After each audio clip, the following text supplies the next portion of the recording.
So when we set out to write StarCraft II, and we started developing Tychus and Jim, we knew we had a chemistry between the two characters that was really working.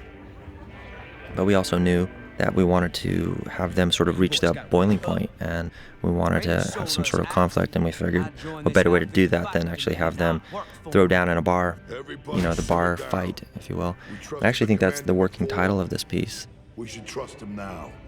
So it was really a way for us to show Tychus dealing with his emotions. He knows he's going to have to betray Jim.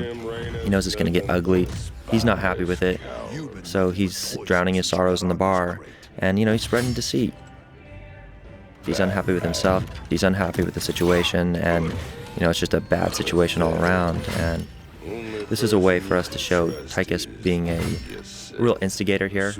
He's pushing the crew, he's pushing himself, and enough is enough. So in enters Jim Raynor here.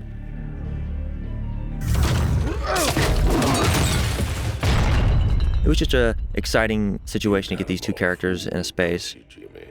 Tychus is in this massive marine suit. He should be able to squash Jim like a fly. We didn't want to write Jim as a character who was always reacting to his situation. He always kind of had a plan, even if he didn't know it. He would always sort of figure it out as he went along. But Tychus would be able to just destroy him. So what we really want to do is create this situation where Jim's just a little bit more agile. He's thinking just a little bit faster than Tychus. Obviously, Tychus has been in the bar, so his judgment is impaired.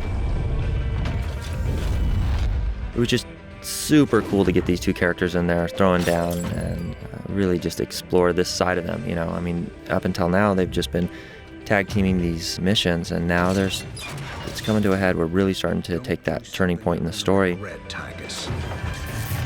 But we also want to keep it light, once again, and that's where the jukebox comes into play.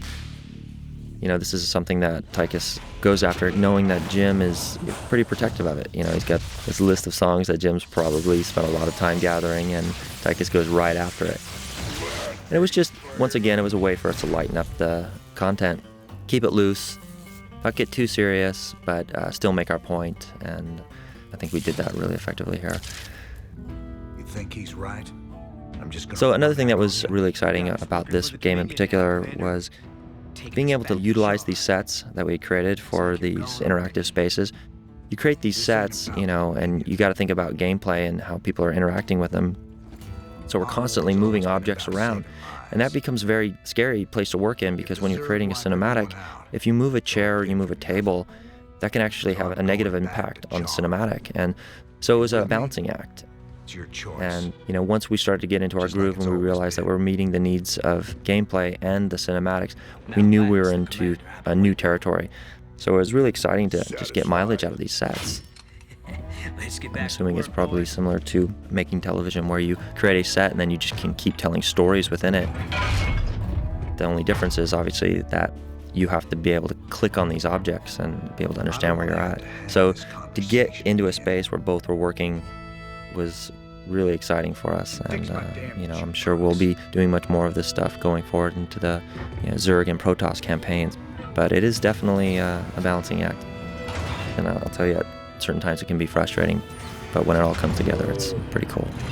A little help here? Anybody?